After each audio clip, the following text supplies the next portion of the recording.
It was a chilly morning, the kind that made people bury their faces in scarves and rush past one another with steaming cups of coffee. The streets buzzed with the usual noise, footsteps, engines, hurried conversations. Everyone seemed too busy, too focused on their own world. But in the midst of all this motion, a young woman named Amara stood still. She wasn't in a rush, nor was she distracted. Her gaze was fixed on something, someone, that most had overlooked. Just outside a bustling cafe, on the cold concrete, sat an old man. His clothes were tattered, his hands shaking from the cold. He had no shoes, and his eyes looked tired, almost empty. He wasn't asking for anything. He simply sat there, invisible to the crowd, as though he'd become a part of the pavement. Amara looked into her small wallet. A few crumpled bills stared back at her, not even enough for a full breakfast. She hesitated for a moment, then walked into the cafe. Her voice was soft as she placed her order. 1 hot coffee and a sandwich, to go. It was all she could afford, and yet, she chose to spend it not on herself, but on someone she didn't even know. She walked back outside and knelt beside the old man. Without saying much, she handed him the bag. "This is for you, uncle," she said gently, with a sincere smile. The man looked up, startled, and tears filled his eyes. 3 days, he whispered, his voice breaking. "It's been 3 days since I had anything warm." Amara smiled again, her eyes kind. "Just remember me in your prayers, that's all I ask." She turned and walked away, unaware that someone else, someone important, had watched everything from afar. From the highest floor of the luxury hotel that stood just across the street, someone had quietly been watching what unfolded below. Behind tall glass windows and expensive curtains, Mr. Rayyan Shah, known to the world as the billionaire owner of one of the most successful hotel chains, stood still, his eyes fixed on a screen.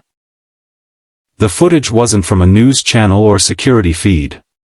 It was from a discreet camera he had personally ordered to be installed right outside the cafe. It wasn't placed there for safety or surveillance. No, this camera had a different purpose. Rayyan wasn't looking for threats or crimes. He was looking for something else, something far more rare. He was looking for humanity. For moments of kindness that happened when no one was watching. For hearts that gave without expecting anything in return. Every morning, he would review hours of footage, most of which was filled with people rushing, ignoring, and walking past each other without a second glance. But that day, something changed. That day, he saw Amara.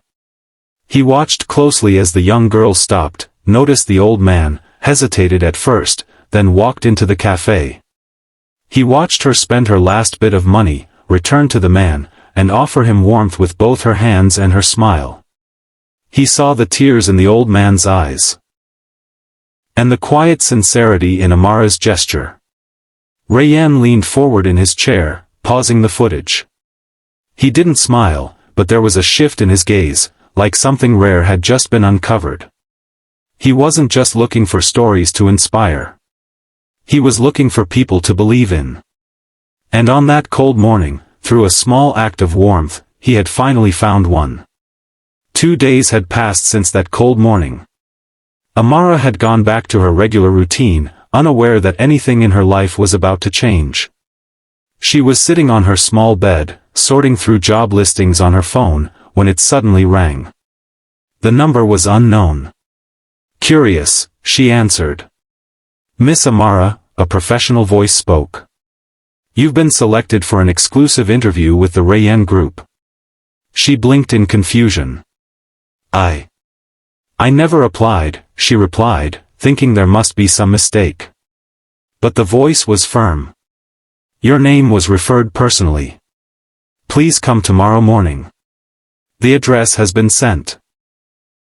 Still puzzled, but strangely drawn by something she couldn't explain, Amara decided to go.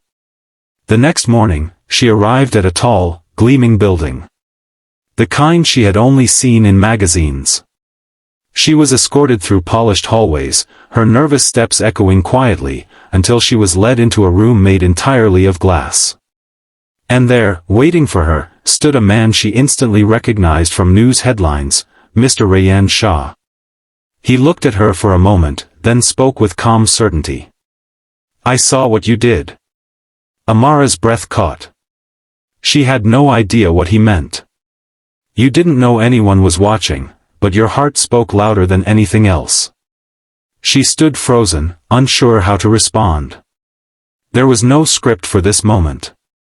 Rayyan continued, his voice kind but steady. "I don't hire people based on resumes, qualifications, or awards. I hire humans. People who show the world what compassion looks like when no one's watching." He gave her a small nod. "And you, Amara, you are one of them." Tears welled in her eyes. She wasn't dreaming.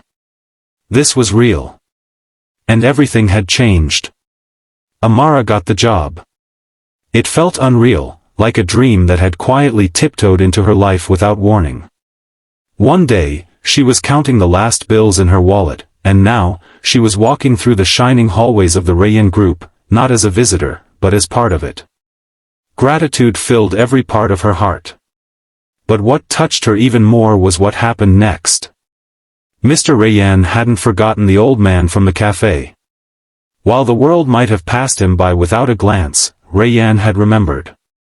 He sent a team to search the nearby streets, shelters, and corners of the city until they found him. The man was sitting just where Amara had left him, still holding on to the warmth of that small act of kindness. Within a week, that man had something he never imagined, his own small food stall. It wasn't much, but it was his. It came with supplies, a license, and a fresh pair of clothes. It came with dignity. The sign above the stall read, "Uncle's Corner, good food. Warm hearts." When asked why he did it, Mr. Rayyan said simply, "I was once hungry like him. Alone. And someone helped me when I had nothing. Just like she helped him." The story spread quietly, like a soft whisper of hope. It wasn't about charity. It was about remembering who you once were, and lifting others, just like someone once lifted you. For Amara, it wasn't just a job. For the old man, it wasn't just a stall. And for Mr. Rayyan, it wasn't just a gesture. It was a circle of kindness, one that had finally come full. Sometimes, it's the quietest moments, the ones no one else notices, that change everything. A simple act. A selfless choice. A decision made not for recognition, but out of pure humanity. That's what Amara did. She didn't feed the man to be seen. She didn't expect anything in return. She simply acted from the heart. But life has a way of listening to hearts like hers. Because that small moment, that sandwich and coffee given with compassion, became the greatest turning point in her life. It wasn't about the food. It wasn't about the money. It was about the soul she touched. The dignity she restored. The hope she sparked in a man the world had forgotten. And in return, without her ever asking, doors opened, doors she never even knew existed. A new path, a new purpose, a new beginning. It was as if the universe had been watching, waiting for someone like her. And when kindness spoke, it answered. Because kindness always finds its way back. Maybe not immediately. Maybe not in the way you expect. But it returns, bigger, brighter, and better than before. Amara's story reminds us. You never know who's watching. You never know what your small act might mean to someone. And you never know how one moment of grace can rewrite your entire story.